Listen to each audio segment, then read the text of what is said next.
आप सब कैसे हैं ये नहीं पूछूंगी। मुझे पता है आप सब बहुत खुश हैं, मस्त हैं, स्वस्थ हैं, सुखी हैं और थोड़ी बहुत सुस्त हो भी रहे होंगे। तो मैं अब आपके घर आ गई हूँ खुशी की चाबी लेकर, खुशी का पासवर्ड लेकर। इस कोरोना काल में ही नहीं, कभी भी हम दुखी ना रहें, खुश रहें। और कैसे खुश रहें, ये मैं आपसे बात करने के लिए आ गई हूँ। ये मैं आपके लिए ही नहीं, मैं अपने लिए भी, क्योंकि मेरी खुशी सिर्फ अपने प्यारे दोस्तों से बात करने में है, उनकी वीडियो देखने में है, उनकी खुशियाँ देखने में है, उनकी सफलता देखने में है। तो मुझे भी ये खुशी मिलती है आपसे बात करके। तो दोस्तों, अभी तो कोरोना काल है, इसके बाद कुछ और हो सकता है। दुख सुख दोनों जुड़वा भाई हैं,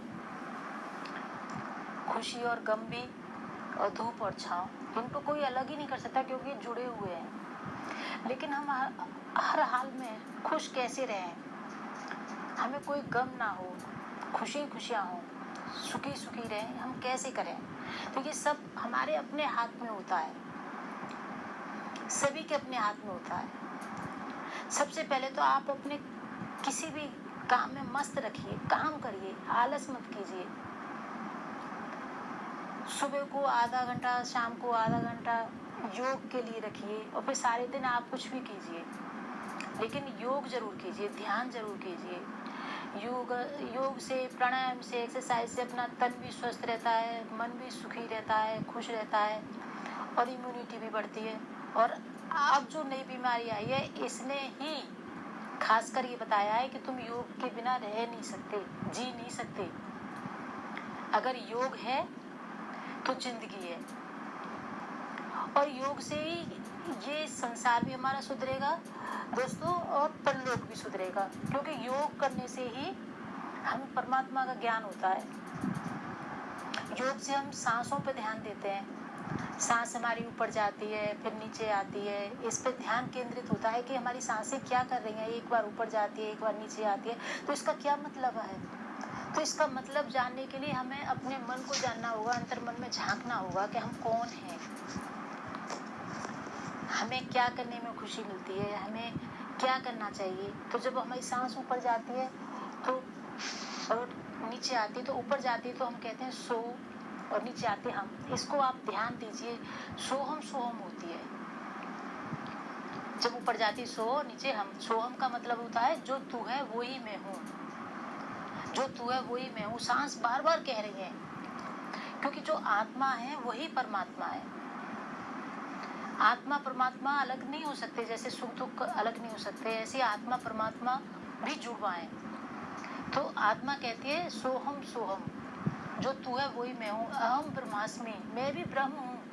और जब मैं भी ब्रह्म हूँ तो फिर मेरे को दुख का आएगा, कष्ट का आएगा, गम का आएगा, मुझे तो फिर खुशियाँ मिलनी चाहिए। और खुशियाँ मिलती हैं प्रेम से, क्योंकि हम प्रेम की मूर्त से बने हैं, प्रेम से ही बने हैं, प्रेम से उत्पत्ति हुई है हमारी। प्रेम भाव जागना चाहिए सभी के लिए, सबसे प्रेम से रहना चाहिए, किसी के साथ द्वेष भाव नहीं करना चाहिए। जब हम दूसरों के साथ प्रेम बांटेंगे तो हमें भी प्रेम और खुशियाँ ही मिलेगी। तो हम अपने आप को जाने, योग करें कि ये सांसें हमारी क्या चाहती हैं, ध्यान करें। मैं तो दोस्तों ऐसे खुश रहती हूँ, या तो अपना काम करती हूँ, काम ही काम सारे दिन, काम के अलावा मुझे कुछ पता ही नहीं चलता कि क्या दुख सोचना है, क्या करना है। अगर मैं न्यूज़ भी सुनती हूँ तो ये नहीं सुनती कि कितने मर गए, मैं सुनती हूँ कितने बच गए और कितने ठीक होने वाले हैं। मुझे तो नेगेटिविटी बिल्कुल भी नहीं पसंद, मुझे तो बस अच्छी बातें सुननी है। तो दोस्तों, अपने आप को जाने तो मैं सारे दिन काम करती हूँ, और जब मैं शांत बैठती हूँ तो अपने कृष्ण का ध्यान करती हूँ, कृष्ण से बात करती हूँ, कृष्ण की ही बातें करती हूँ, उसी की बातों को दोहराती रहती हूँ बैठी फिर देखती रहती हूँ कोई सुन तो नहीं रहा, सोचेगा कोई पागल हो गई क्या। क्योंकि जैसे सीरियल देखते हैं राधा कृष्ण का, उसमें राधा जी से कह रहे हैं कृष्ण कि राधा तुम जाओ, मेरा पेट भर गया है, मुझे बहुत नींद आ रही है। अरे कृष्ण, तुमने खाना खाया नहीं, पेट कैसे भर गया तुम्हारा, तुम डकार ले रहे हो खाली पेट। कि नहीं, मेरे भक्तों का पेट भर गया था, मेरा पेट भर गया। तो दोस्तों जब सबको खुशियां मिल जाती है तो खुद को भी खुशियां, खुद को भी सुख महसूस होता है। तो कृष्ण कह रहे हैं जब सब भक्तों का पेट भर गया तो मेरा भी पेट भर गया। अरे मुझे काम करना है। अरे तुम तो सो रहे हो कृष्ण, काम कैसे करोगे? अरे मैं नींद में ही काम करता हूँ राधे, मुझे बाधा मत करो, मुझे नींद में ही काम करना है। तो दोस्तों दिन में हम अपने इस तन के लिए काम करें, खाना बनाएं, खाना खाएं, अच्छी तरह से रहें, और रात को हम मन के लिए ध्यान पर ध्यान दें अपने, हमारी सांसें क्या चाह रही है, हम सो रहे हैं तो हमारी सांसें कैसी चल रही है, क्या करने में हमें खुशी मिलती है। तो जब हम योग करते हैं, उस परमात्मा का ध्यान करते हैं, तो हमारे जो कंठ में एक अमीर रस चलता है, थोड़ा सा रस चलता रहता है, वो अमृत का रस है। अमृत का रस तो सभी पीना चाहते हैं। वो अमीर रस, वो सुख सभी ने महसूस किया है, लेकिन उसको कोई जानना नहीं चाहता। तो उस अमृत के रस के लिए योग जरूर करें, इम्यूनिटी के लिए योग जरूर करें, और दूसरों को दुख ना दें, खुद का क्रोध शांत करें, पानी पिए, दूसरों को खुशियां बांटें, सुख बांटें, प्रेम बांटें, तो हमें अपने आप खुशियां मिल जाती है। दोस्तों जब कृष्ण द्वारका छोड़ के चले गए थे मथुरा, तो उद्धव उनके मंत्री भी थे और उनके दोस्त भी थे। तो कृष्ण 3 बार कपड़े पहनते थे, बदलते थे। तो हर उनके कृष्ण के पहने हुए कपड़े उद्धव पहनते थे, इतने बड़े भक्त थे कृष्ण के। तो कृष्ण सोचते थे ये बहुत ज्ञानी थे, क्योंकि बृहस्पति देवता उनके गुरु थे, बहुत ज्ञानी थे उद्धव।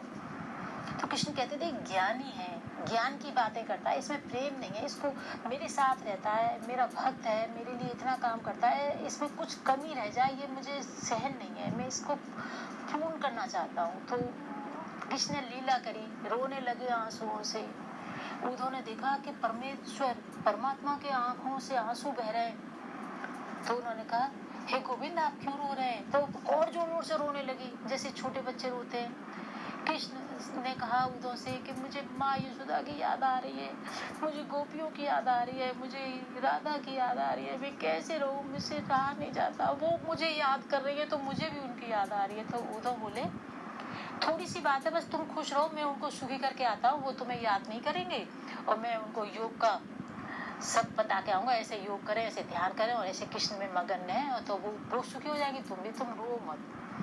तो कृष्ण ने कहा हाँ उद्धव तुम ही कर सकते हो, जाओ तुम। तो उद्धव पहुंच गए वृंदावन। तो वहां सबको पता चला कृष्ण जैसी ड्रेस, तो सब भागे एकदम एक क्षण तो कि कृष्ण आगे, लौट के कृष्ण आगे। जब देखा कोई और है तो सारी गोपियां पेड़ों के नीचे, कोई भौरे से बात कर रही है, कोई तितली से बात कर रही है, उद्धव को सुना रही है, क्योंकि गोपियां तो कृष्ण में लीन थी। राधा गोपियां तो कृष्ण से अलग हुई ही नहीं थी कभी, वो तो इतनी प्रेम में मगन थी, बस वो प्रेम से कहती थी कान्हा हमारे घर माखन चोरी करने आओ। जब कान्हा चोरी करके जाते थे तो फिर शिकायत लेके पहुंचती थी कान्हा के दर्शन करने के लिए कि कैसे दर्शन करें उनके घर, यशोदा के घर कैसे जाएं देखने। तो कहती थी तेरे लाला ने माखन चुरा लिया, और माखन चुरा लिया, खा लिया तो कोई बात नहीं, लेकिन मटकी भी फोड़ती, क्योंकि ऐसी बहाने से बातें करेंगी तो टाइम लगेगा और देखने में और अच्छा लगेगा। तो इतनी मगन थी गोपियां। तो गोपियों को तो पता था हम कृष्ण के साथ रहते हैं, लेकिन जब वो उससे भमरे से बात करने लगी जानबूझकर, हे भमरे जैसे तू है कभी किसी फूल पे कभी किसी फूल पे, ऐसे ही वो कृष्ण है, हमें छोड़ के चला गया, मथुरा में घूम रहा होगा कहीं किसी के साथ, ये वो ऐसे ऐसे करने लगी। तो उद्धव को लगा कि गोपियां बहुत विरह में, मुझे समझाना चाहिए। वो आई कि देखो गोपियों तुम ध्यान लगाओ, ऐसे करके जहाँ बिंदी लगाते वहां पे ध्यान लगाओ कृष्ण का, और योग मुद्रा में बैठ जाओ, योग करो, योग से तुम्हें कृष्ण मिलेंगे, तुम्हें सारे दुख तुम्हारे खत्म हो जाएंगे। योग और ध्यान और चिंतन मनन करो। तो गोपियों को लगा कि कृष्ण ने तो हमारे पास भेजा है इसे प्रेम सिखाने के लिए, ये हमें ध्यान योग सिखा रहा है। तो इन्होंने कहा योग ध्यान के लिए तो हमारे पास टाइम ही नहीं है, जगह ही नहीं है पेट के अंदर, हमारे दिल के अंदर, हम तो खाली हैं, हम तो यहाँ है ही नहीं, हम तो उसी के साथ हैं, हम तो उसी के ध्यान में रहते हैं। और ये बहुत बड़ी चर्चा है कि गोपियां, एक रिश्तेदार आ गया था तो चीनी की जगह कृष्ण के ध्यान में नमक डाल दिया था, लेकिन कृष्ण ने फिर वो रिश्तेदारों को मिठाई हलवा खिलाया था। तो ये सब उनके कृष्ण के ध्यान में रहती थी। तो ऐसे सब उन्होंने बताया कि कृष्ण हमारे साथ रहते हैं, कृष्ण हमारे बच्चों की रक्षा करते हैं, हमारे साथ हर समय रहते हैं, यहीं पर रहते हैं। तो उनको एकदम कृष्ण ने भी लीला दिखाई और गोपियों के साथ कृष्ण रास कर रहे हैं, राधा जी के साथ अलग झूला झूल रहे हैं। उद्धव को एक साथ सब कुछ दिख गया कि गोपियां, जहाँ गोपियां वहाँ कृष्ण है, हर गोपी के साथ कृष्ण है, हर राधा ही के साथ कृष्ण है, और कृष्ण मथुरा में भी है।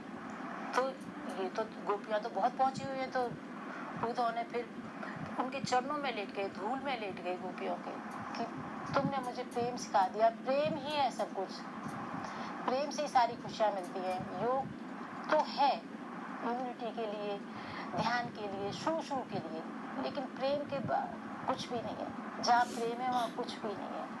तो दोस्तों फिर ये गाना गाते हैं सब गुरु वगैरह, मैं सुनाती हूँ आपको। उधो सीधो है गयो सुन गोपन के बोल, ज्ञान बजावे जुगजुगी और प्रेम बजाए ढोल। ये तो प्रेम की बात है उधो, ये तो प्रेम की बात है उधो, बंदगी तेरे बस की नहीं है। ये तो प्रेम की बात है उधो, पूजा वालों ने कब वक्त पूछा, प्रेम वालों ने कब वक्त पूछा, पूजा वालों ने कब वक्त पूछा, प्रेम वालों ने कब वक्त पूछा। यहाँ दम में, यहाँ दम में होती है पूजा, यहाँ ब्रह्मदम में होती है पूजा। सर उठाने की फुर्सत नहीं है, ये तो प्रेम की बात है उधो, ये तो प्रेम की बात है उधो, बंदगी तेरे बस की नहीं है। ये तो प्रेम। राधे राधे दोस्तों। तो प्रेम के साथ खुशियाँ रहती है, प्रेम है, जहाँ प्रेम है वहाँ खुशियों की कोई कमी नहीं है। तो आज इस बीज मंत्र में, खुशी के बीज मंत्र में, खुशी की चाबी में, हैप्पीनेस पासवर्ड का मतलब है प्रेम से रहो, प्रेम मांगो, प्रेम बांटो, बस प्रेम ही सब कुछ है। राधे राधे। फिर अगले खुशी के पासवर्ड में मिलते हैं नई खुशियाँ लेके आपके साथ। नमस्कार दोस्तों। Thanks for watching, thanks for watching.